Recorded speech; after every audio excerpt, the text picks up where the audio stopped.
আপনারা দেখছেন বাংলার মুখ নিউজ। বাংলার মুখ নিউজে আপনাদের স্বাগত জানাই। নিত্য নতুন খবর পেতে চোখ রাখুন আমাদের এই ইউটিউব চ্যানেল। ভালো লাগলে সাবস্ক্রাইব করবেন, লাইক করবেন, শেয়ার করবেন এবং আপনার এলাকার সব রকমের খবর জানাতে আমাদের হোয়াটসঅ্যাপ করুন।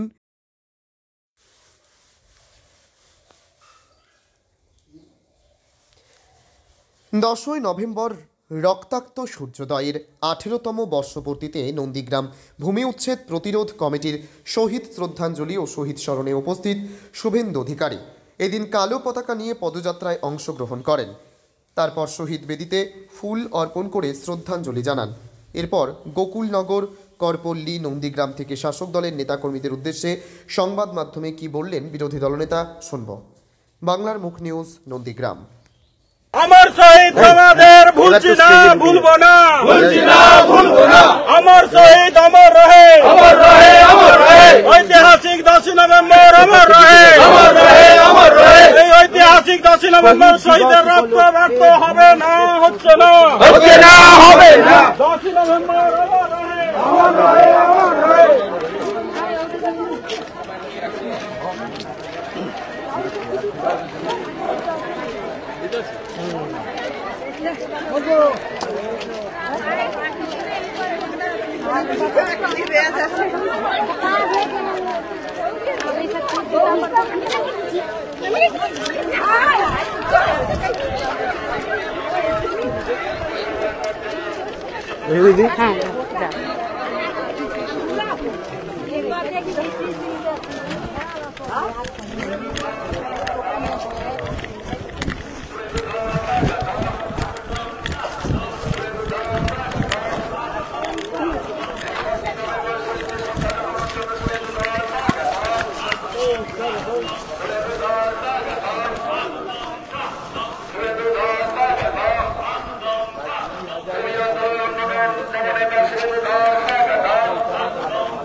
জন অপহৃত হয়েছিল স্পটে গোকুলনগর, করপল্লী।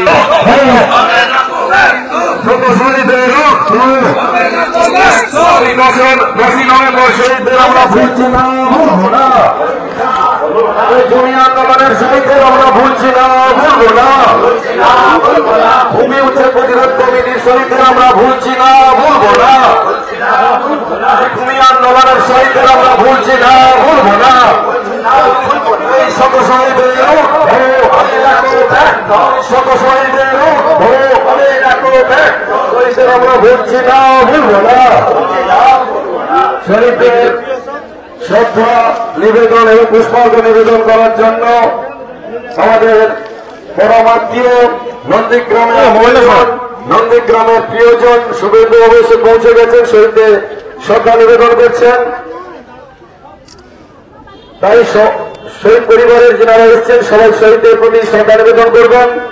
আমাদের পরমাত্মীয় নন্দীগ্রামের আপনজন, নন্দীগ্রামের সুখ দুঃখের সাথী, নন্দীগ্রামের বিধায়ক, নন্দীগ্রামের আপনজন, নন্দীগ্রামের প্রিয়জন শ্রী শুভেন্দু অধিকারী মহোদয় শহীদদের প্রতি এই মুহূর্তে শ্রদ্ধা পুষ্পার্ঘ্য নিবেদন জানাচ্ছেন। আজকের ভূমি উচ্ছেদ প্রতিরোধ কমিটির শহীদদের শ্রদ্ধা নিবেদনের কাজ চলছে। তাই শহীদগুলো নন্দীগ্রামবাসীর সঙ্গে একই সঙ্গে শহীদদের শ্রদ্ধা নিবেদন জানাচ্ছেন পশ্চিমবাংলার বিরোধী দলনেতা, নন্দীগ্রামের আপনজন প্রিয়জন, নন্দীগ্রামের পরমাত্মীয়, ভূমি আন্দোলনের অন্যতম নেতা, ভূমি আন্দোলনের অন্যতম মুখ, পশ্চিমবাংলার প্রজন্মের ভবিষ্যৎ শ্রী শুভেন্দু অধিকারী মহোদয়। তাই নন্দীগ্রামের শহীদের প্রতি শ্রদ্ধা নিবেদন করছেন নন্দীগ্রামের আপনজন প্রিয়জন, নন্দীগ্রামের বিধায়ক, পশ্চিমবাংলার বিরোধী দলনেতা শ্রী শুভেন্দু অধিকারী মহোদয়। শত শহীদের শত শহীদের অমর শহীদ অমর রয়ে, অমর শহীদ অমর রয়ে, শত শহীদের শহীদ আমরা ভুলছি না, ভুলবো না, শহীদ আমরা ভুলছি না, ভুলবো না। ভূমি আন্দোলনের সমর্থক শহীদদের মাননীয় অশোক করণ, মাননীয় সাহেব দাস, মাননীয় স্বদেশ দাস অধিকারী, মাননীয় দেবাশিস দাস, পঞ্চায়েত সমিতির সভাপতি মাননীয় শ্যামল সাহু এবং আমাদের বকুলনগরের প্রধান দীনবন্ধু ভাই, উপপ্রধান বোন, সোনাচুড়া গ্রাম পঞ্চায়েতের প্রধান, কালীচরণপুর গ্রাম পঞ্চায়েতের প্রধান এবং আমাদের যারা বিভিন্ন স্তরের নেতৃত্ব আছেন, বটকৃষ্ণ, শ্যামাপদ, জয়দেব এবং আরো যারা আছেন, তারা প্রত্যেকে এখানে আসুন।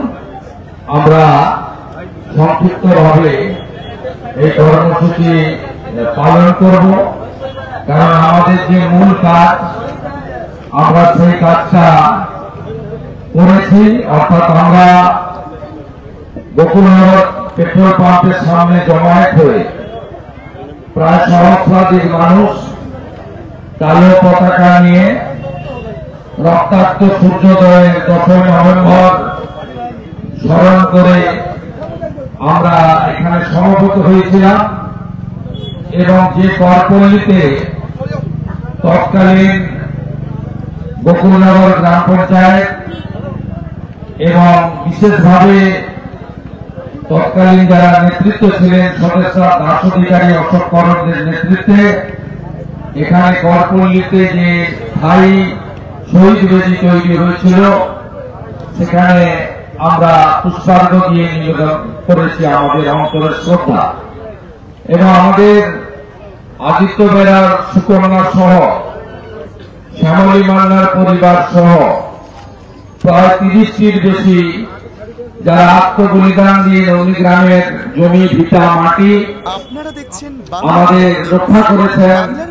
দীনবন্ধুপুর লকগেট থেকে খেজুরি সাহেবনগর সাতখণ্ড পর্যন্ত চ্যানেলে তারা আমাদের সাথে আজকে এই স্মরণ অনুষ্ঠানে উপবিষ্ট ছিলেন। আপনার এলাকার আমাদের যেহেতু 10টার মধ্যে কর্মসূচি শেষ করতে হবে, আমাদের মোবাইল সকালবেলা শীতের বেলা, শীত পড়েছে সকালের দিকে, তাই আমরা সম্পূর্ণভাবে একটি সুশৃঙ্খলা, আমাদের ডিসিপ্লিন নাগরিক হিসেবে, শৃঙ্খলা পরায়ণ নাগরিক হিসেবে আমাদের দায়িত্ব যাতে আমরা যেমন শহীদ বেদিকে মাল্যার্পণ করেছি, অন্য যে বা যারা তাদের যে উদ্দেশ্যই থাকুক, রাজনৈতিক উদ্দেশ্য থাকুক বা অন্য কিছু থাকুক বা প্রতিযোগিতায় থাকুক, সকলে যাতে দিতে পারে তার জন্য আমাদের এই স্থান 10টার মধ্যে পরিত্যাগ করতে হবে।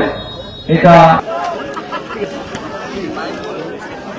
আমি একটু বাদে করবো, পরে করছি আমি একটু বাদে করছি এটা প্রোগ্রাম। প্রাসঙ্গিকভাবে বলছিলেন নির্বাচন এলেই দেখা যায়। আপনাদের তো উদাহরণ দিয়ে বললাম, 23-এ এসেছিল, 24-এ লোকসভা ভোট ছিল বলে। 24-এ ওরা কলকাতার নেতারা আসেনি, কারণ ভোট ছিল না 25-এ।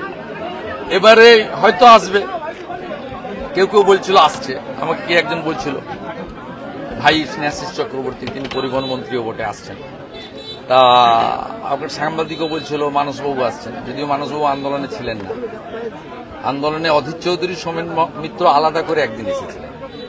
আর স্থানীয় স্তরে যে কমিটি হয়েছিল তাতে বিজেপির লোকরাও যেমন ছিল, বর্ষিয়ান কংগ্রেস নেতা উজ্জ্বল বাবু মাস্টারমশাই, আমার খুব শ্রদ্ধেয় ব্যক্তি, প্রিয় ব্যক্তি, উজ্জ্বল বাবু ছিলেন। এবং আমাদের এখানে তখন আহমেদ দা কংগ্রেস করতেন মোহাম্মদপুরে, এখন তৃণমূল করেন, আহমেদ দার সঙ্গে ছিলেন।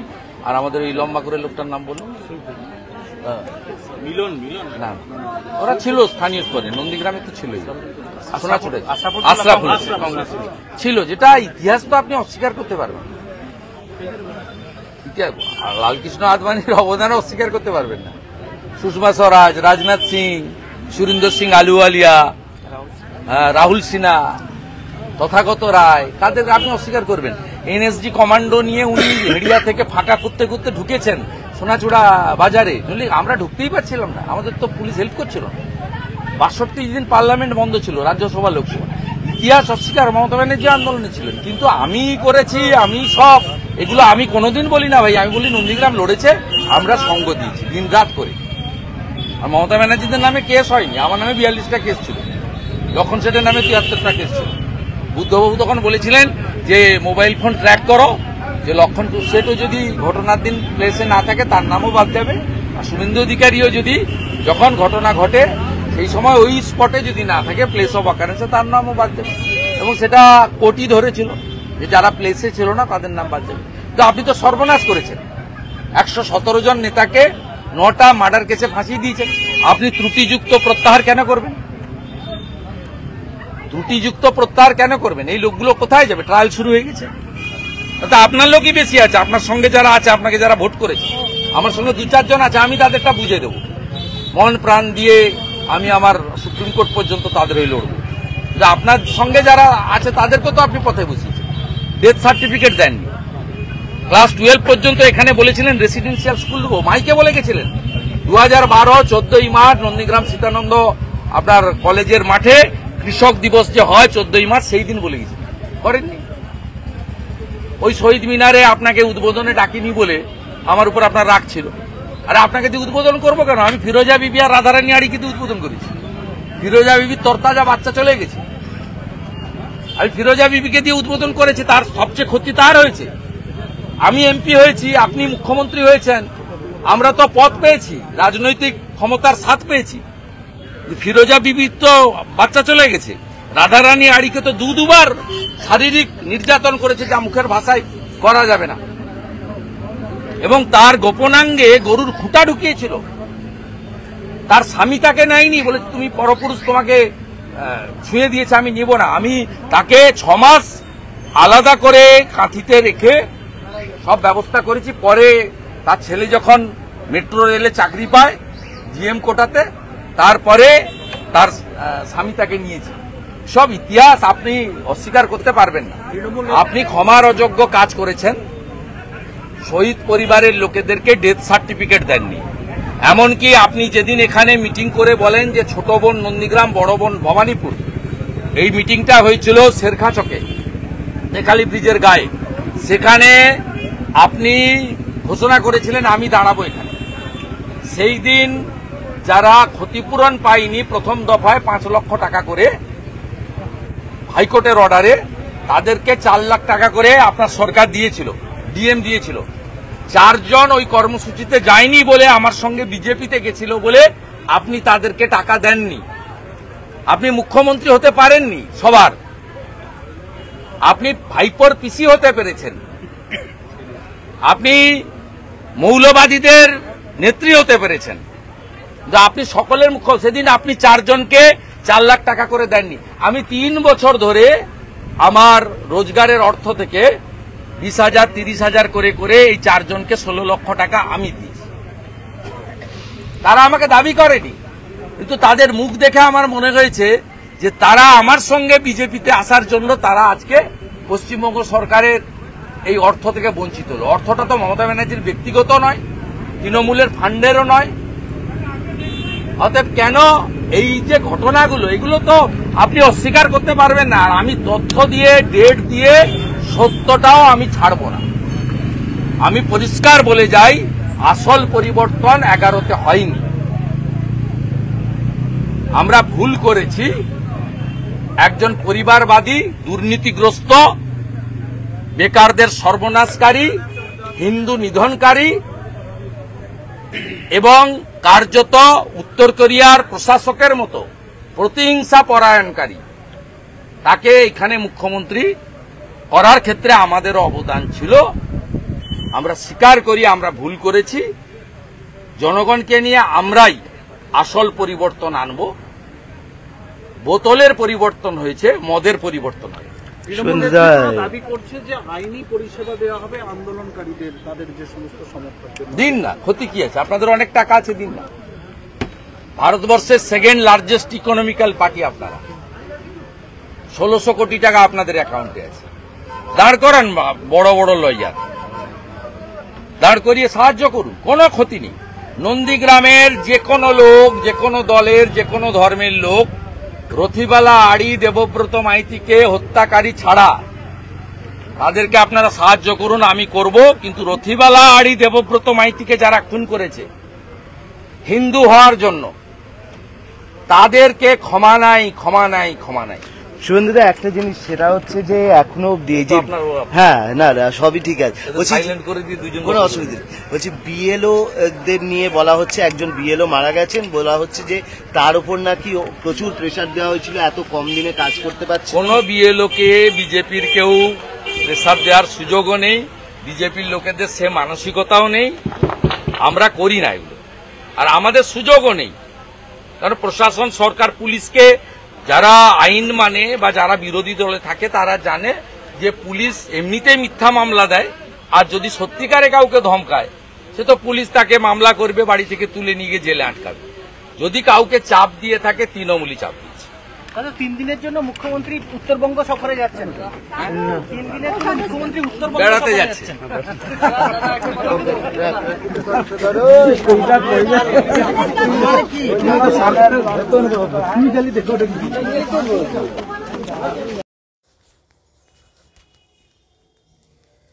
সোমবার বুনিয়াদপুর পৌরসভার নবনিযুক্ত পৌর প্রশাসক এবং উপপৌর প্রশাসককে তাদের নিজেদের চেয়ারে বসালো রাজ্যের ক্রেতা সুরক্ষা দপ্তরের মন্ত্রী বিপ্লব মিত্র এবং গঙ্গারামপুর মহকুমার মহকুমা শাসক অভিষেক শুক্লা।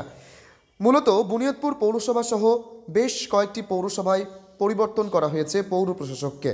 গত বিধানসভা এবং লোকসভা ভোটগুলোতে প্রচুর ভোটে শাসক দল হেরে যাওয়ার কারণে মুখ্যমন্ত্রী মমতা বন্দ্যোপাধ্যায়ের নির্দেশে নতুন করে প্রশাসক বসানো হয়েছে, এমনটাই মূলত তৃণমূল সূত্রে খবর পাওয়া গিয়েছে। সেই মতো বুনিয়াদপুর পৌরসভা সহ বেশ কিছু পৌরসভায় প্রশাসককে পরিবর্তন করা হয়। সোমবার বুনিয়াদপুর পৌরসভার পৌর প্রশাসক সমীর সরকারকে বসানো হয়েছে। আগে এই পদে ছিল কমল সরকার। প্রায় 1 বছর 7 মাস বুনিয়াদপুর পৌরসভার পৌর প্রশাসক হিসাবে দায়িত্ব সামলেছেন তিনি। 2017 সালে বুনিয়াদপুর পৌরসভার দায়িত্ব সামলেছেন অখিল চন্দ্র বর্মন। পরবর্তীতে 2024 সালের মার্চ মাসে কমল সরকারকে বুনিয়াদপুর পৌরসভার পৌর প্রশাসক হিসাবে দায়িত্ব দেওয়া হয়। 2017 সাল থেকেই উপপৌর প্রশাসকের দায়িত্ব সামলেছেন জয়ন্ত কুণ্ডু। এবার তার বদলে দায়িত্ব দেওয়া হলো টিঙ্কু পালকে। 2015 থেকে 2024 সাল পর্যন্ত বিভিন্ন ভোটগুলোতে পৌরসভার 14টি ওয়ার্ডে খুব কম সংখ্যক পরিমাণে শাসক দল তৃণমূল কংগ্রেস ভোট পেয়েছিল। সেই কারণে 2025 সালের 10ই নভেম্বর নতুন পৌর প্রশাসক হিসাবে বসানো হয় সমীর সরকারকে। তবে নতুন পৌর প্রশাসকের দাবি, আগামী নির্বাচনে প্রচুর ভোটে বুনিয়াদপুর পৌরসভা থেকে তৃণমূল জিতবে। এ বিষয়ে রাজ্যের ক্রেতা সুরক্ষা মন্ত্রী বিপ্লব মিত্র জানান ও নতুন পৌর প্রশাসক সমীর সরকার সাংবাদিকদের মুখোমুখি হয়ে কি জানালেন শুনব। বুনিয়াদপুর থেকে শান্তনু মিশ্রের রিপোর্ট, বাংলার মুখ নিউজ, দক্ষিণ দিনাজপুর।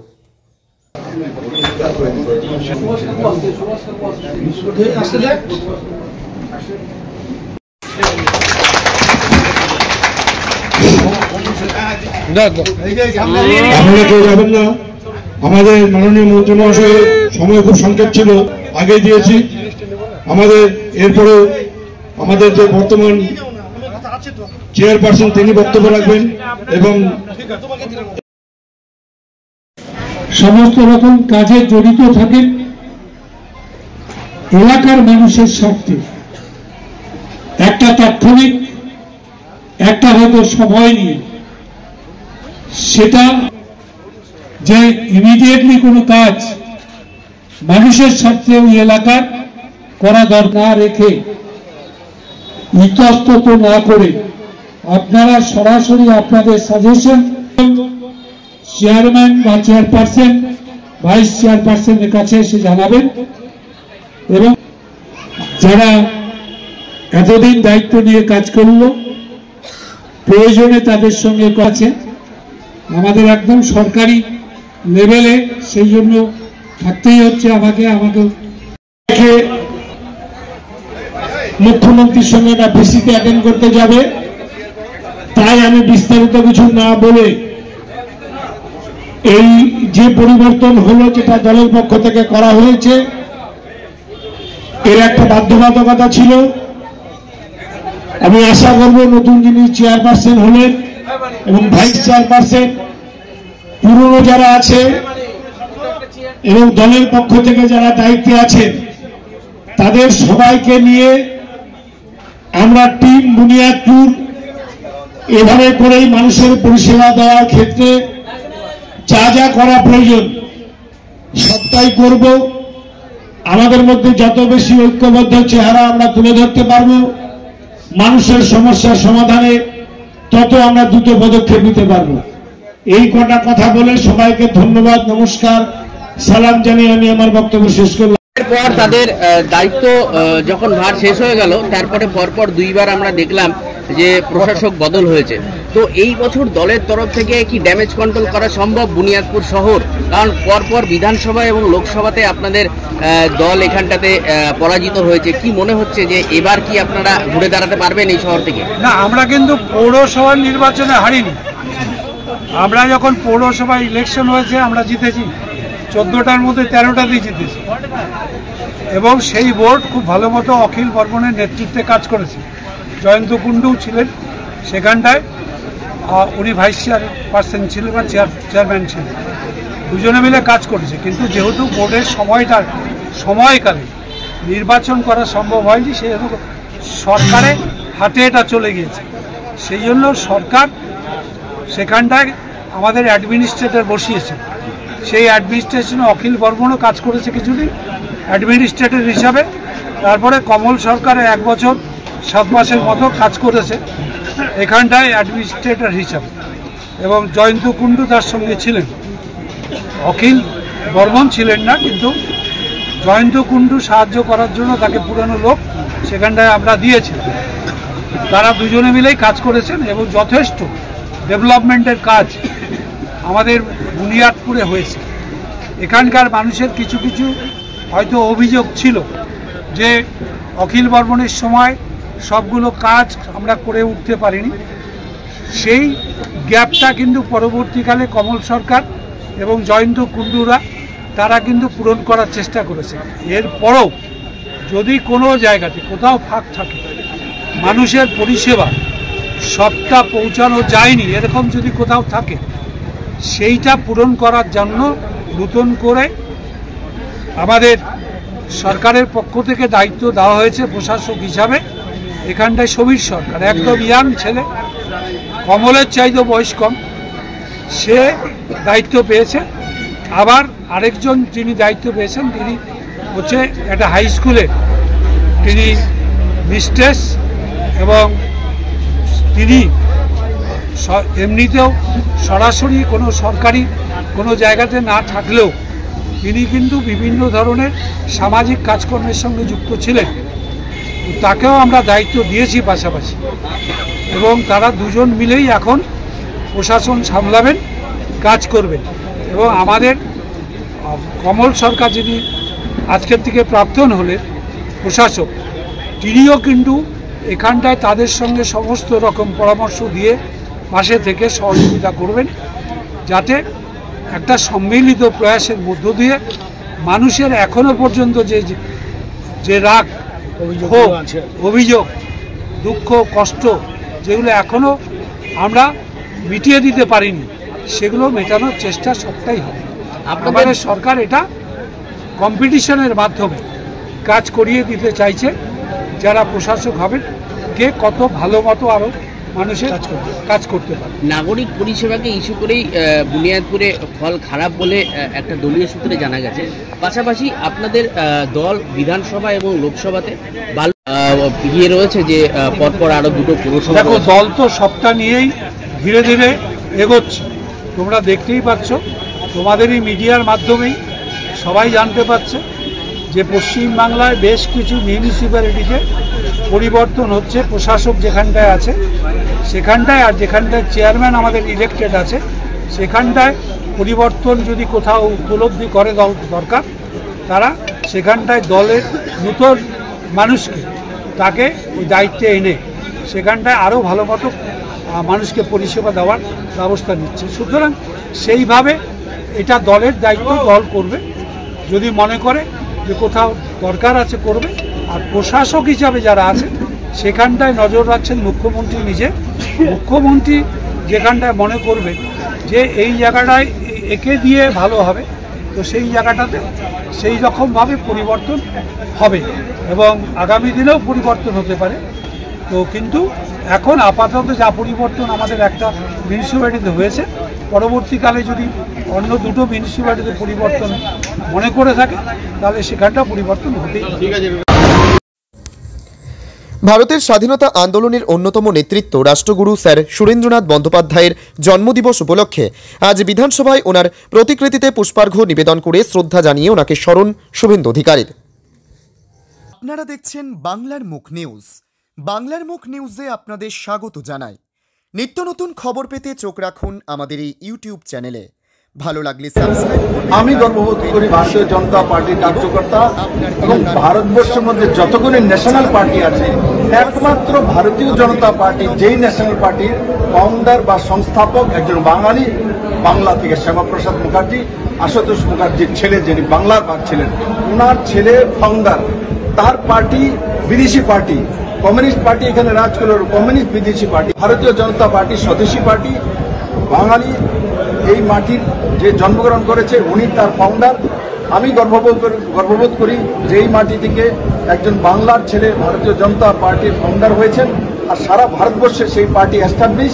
যখন কোনো সমাজে মহিলাদের উপর অত্যাচার বেশি হয়, মনে রাখবেন সেই সমাজ টিকে থাকে না। সেই সমাজকে বাঁচানোর জন্য ব্যবস্থা আপনি সমাজ থেকে তৈরি হয়, আর সমাজ থেকে তৈরি হওয়া পার্টি সেটা হচ্ছে ভারতীয় জনতা পার্টি। নিশ্চিত নরেন্দ্র ভাই মোদীর নেতৃত্বে বাংলার সমস্ত মানুষের মুক্তি হবে।